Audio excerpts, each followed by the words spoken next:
He didn't die in the Sahara. The desert had every reason to kill him. No water, no food, no direction, no rescue. But what nearly ended him wasn't the heat, the sand, or the silence. It was the moment he decided to stop fighting, and what happened next changed everything. There is a race that even seasoned endurance athletes speak about in hushed, slightly awed tones. It is called the Marathon des Sables, the Marathon of the Sands, and by most definitions, it is the most punishing foot race on the surface of this planet. 6 days, 150 miles across the Sahara Desert, in temperatures that routinely climb past 120 degrees Fahrenheit. Competitors carry everything they need to survive on their backs: food, sleeping gear, emergency equipment. The desert provides nothing. You either bring what you need or you do without. Mauro Prosperi had done this before.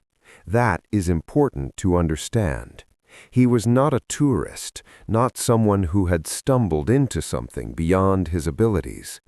He was an Italian pentathlete, a decorated, disciplined, professional athlete who had trained for years across 5 different sports: running, swimming, fencing, shooting, and equestrian. He was 39 years old in 1994. He was fit, he was experienced, he was methodical. He had entered the Marathon des Sables not as a dare, not as a midlife crisis, but as the logical next challenge for a man who had spent his entire adult life testing his body against its own limits. He kissed his wife, Cinzia, goodbye. He told her he'd be back in 2 weeks. He had no reason to believe otherwise, neither did she. The race started on April 22, 1994. For the first 2 days, everything went exactly as planned. Prosperi ran well. The heat was manageable for someone conditioned to it. The landscape, golden dunes, fractured rock plains, sky so blue it looked painted, was exactly as brutal and beautiful as he had imagined. He was comfortable, he was competitive, he was exactly where he wanted to be. Then, on the 3rd day, the desert stopped cooperating. A sandstorm rolled in without much warning. That is not unusual in the Sahara. Weather systems there do not behave the way they do in places shaped by human settlement.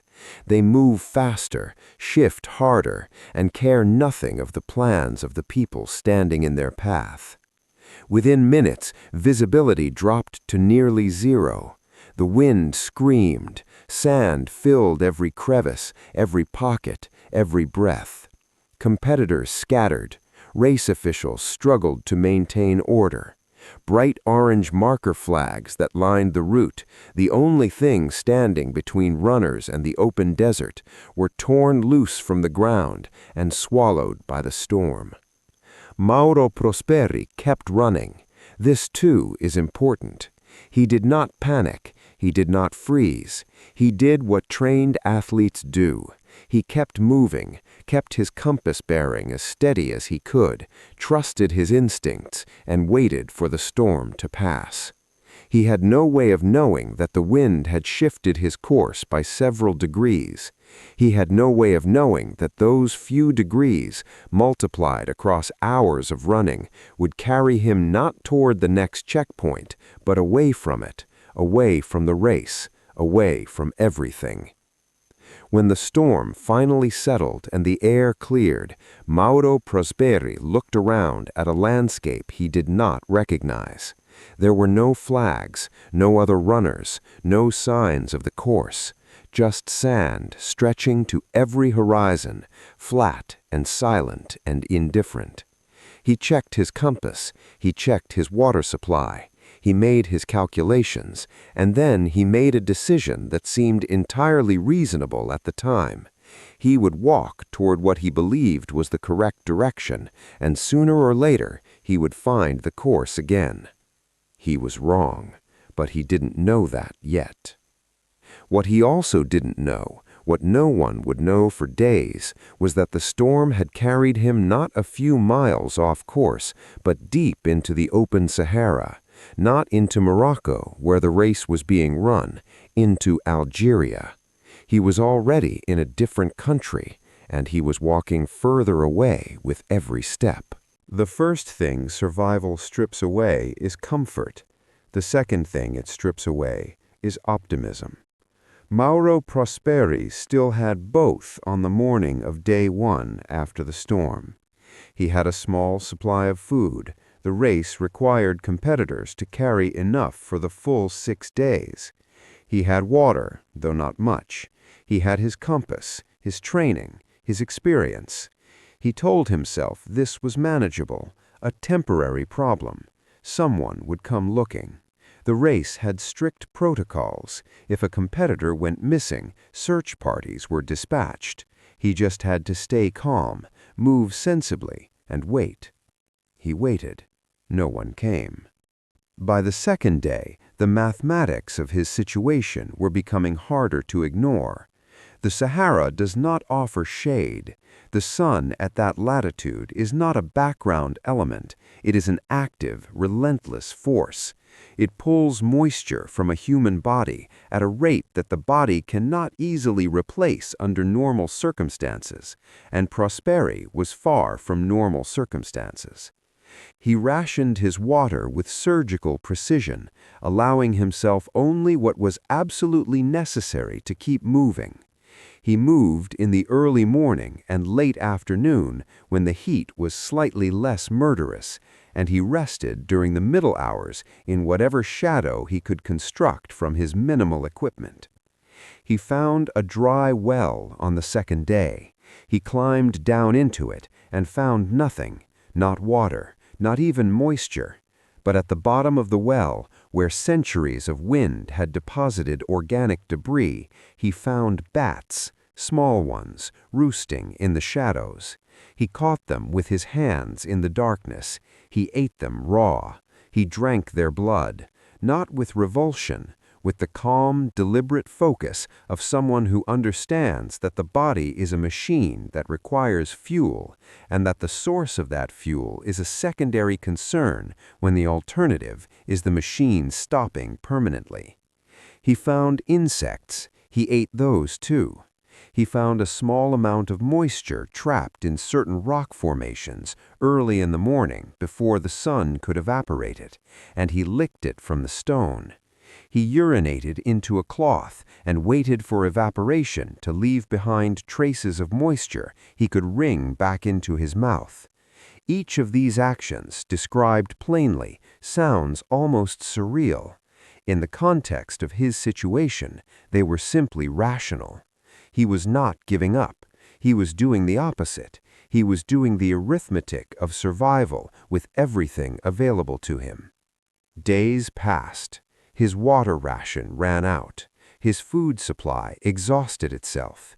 His body, already lean from years of athletic training, began consuming itself. He lost weight at a rate that would be alarming to observe from the outside, though from the inside it registered only as a deepening weakness, a heaviness in his legs, a growing difficulty in maintaining focus. The sun became his primary enemy. The silence became something physical. On the third or fourth day, he was already beginning to lose track of time with precision. He came across a small, abandoned shrine in the desert, a marabout, a type of Islamic saint's tomb found across North Africa. It was just 4 walls and a roof, half collapsed, barely large enough to shelter a human body lying flat. But it was shade. It was structure. It was something made by human hands, which meant that somewhere, at some distance he could not calculate, there were humans. He collapsed inside it. He rested. And in the darkness and the silence and the heat, somewhere in the middle of the Sahara, in a country he hadn't intended to visit, Mauro Prosperi did something that no amount of athletic training had prepared him for. He decided to die. Not impulsively, not in a moment of hysteria. He made the decision with the same methodical calm with which he had approached everything else. He assessed his situation. He calculated his odds. He concluded that rescue was no longer a realistic possibility, that his body could not continue much longer, and that if he was going to die in the Sahara anyway, he would prefer to do it on his own terms. He took his emergency knife. He opened a vein on his wrist. The blood that came out was dark, almost black.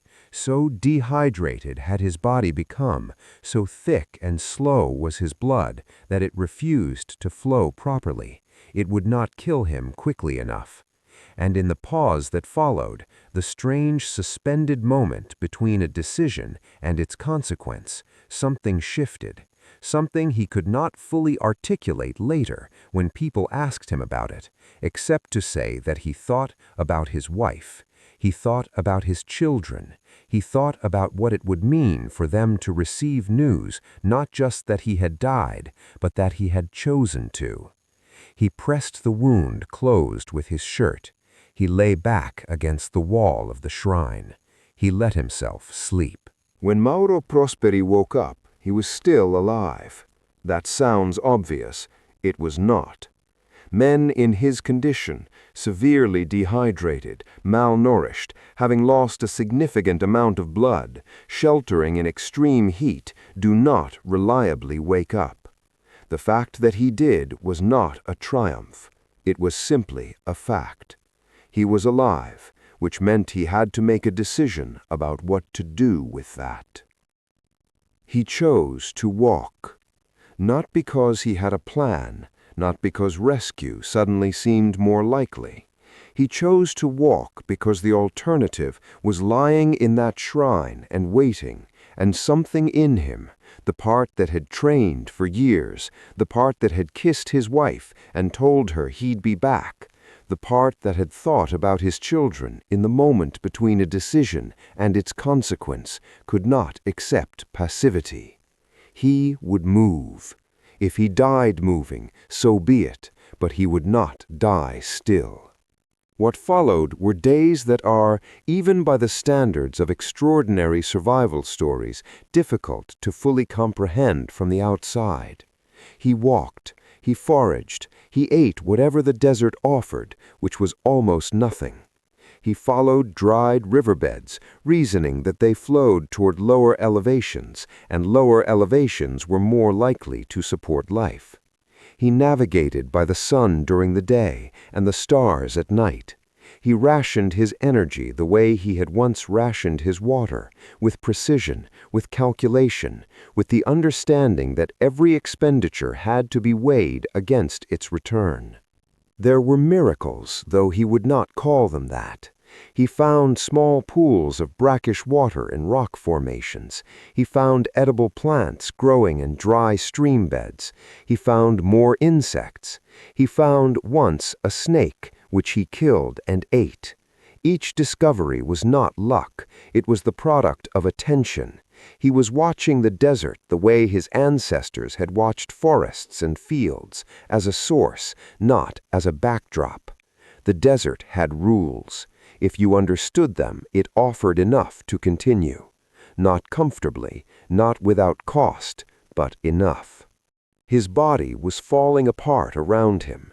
His lips had cracked so severely they had stopped bleeding and were simply open wounds. His eyes were swollen nearly shut from sun exposure. He had lost somewhere between 30 and 40 pounds.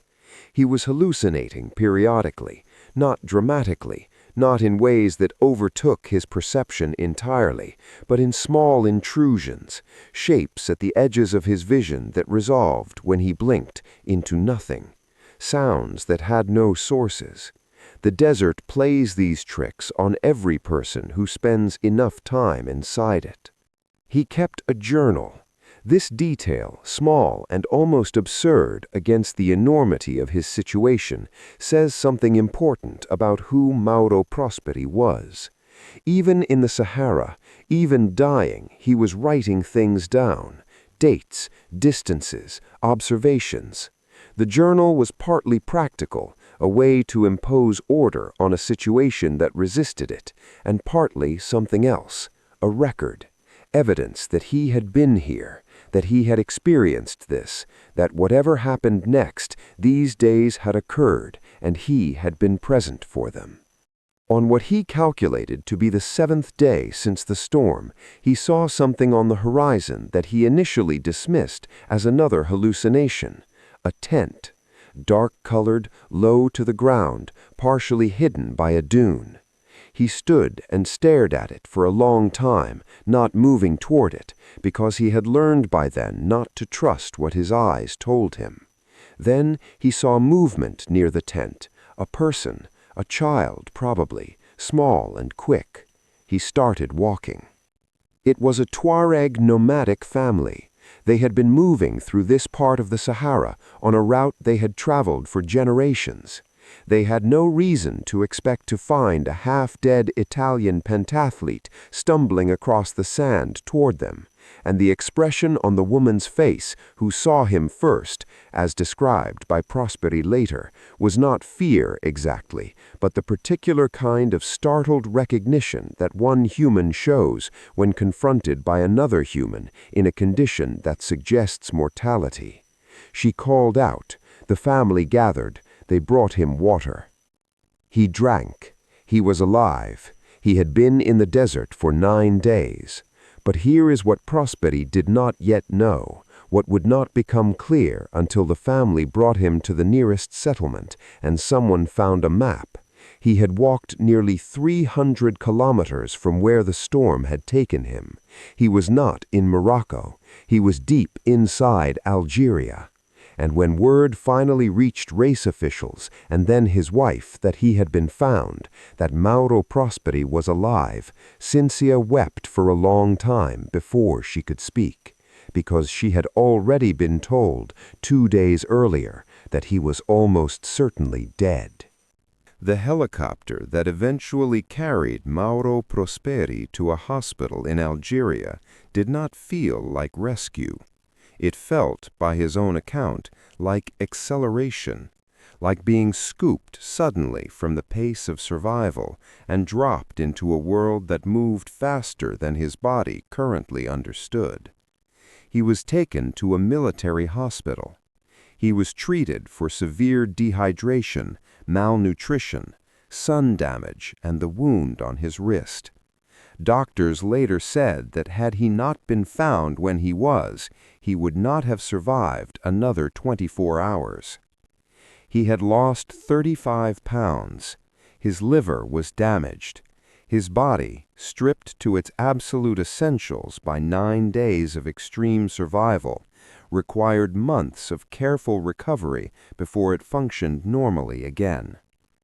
He flew home to Italy. Cinzia was waiting for him. The reunion, if you expected to carry the emotional relief of a Hollywood ending, was complicated. He was not the same person who had kissed her goodbye and said he'd be back in 2 weeks. He was quieter. He moved differently, carefully, as though he was still calculating each expenditure. He had been somewhere that had changed the way he occupied his own life, and that kind of change does not simply evaporate because you return to familiar surroundings. There were difficulties. There were things he saw in the desert that followed him home, not dramatically, not in the cinematic way of soldiers returning from war, but as a persistent alteration in his relationship to comfort, to certainty, to the future. He sought psychological support. He was honest about the moment in the shrine, about the decision he had reached, about what had turned him back. That honesty was not easy to give. It is not easy to tell the people who love you that you came very close to choosing not to come back. But Mauro Prosperi did not disappear into his experience.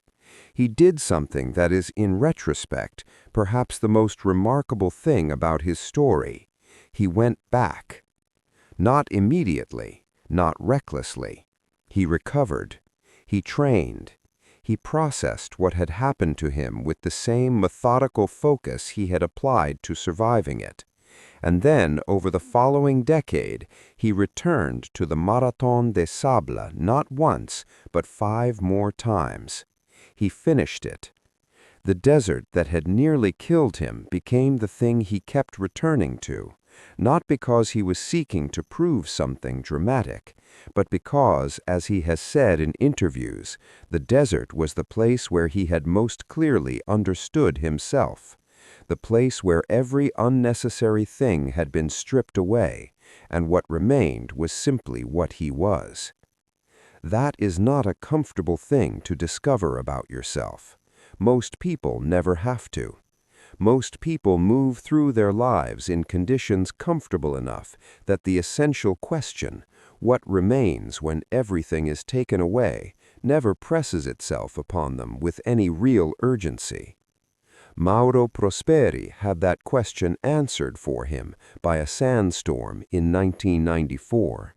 He has been living with the answer ever since.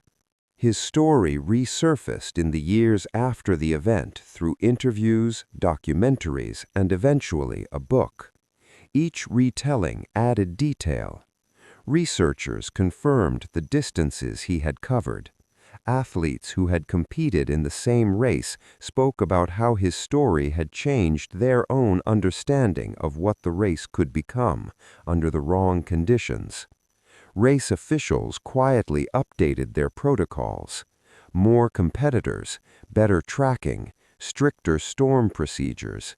The desert did not become safer. It was simply approached with a more honest understanding of what it was capable of. What does Mauro Prosperi's story mean? This is the question that every retelling eventually arrives at, and it resists simple answers. Mauro Prosperi's story is not about heroism. It is not about the triumph of the human spirit in any clean, comfortable sense. It is about something quieter and harder than that. The refusal, made repeatedly and without witnesses, to stop. He took the next step, and the one after that, because there was nothing else left to do. And that, when you sit with it long enough, is one of the most human things imaginable. If this story moved you, like the video, subscribe, and join us for more true stories of survival, endurance, and the extraordinary limits of the human spirit.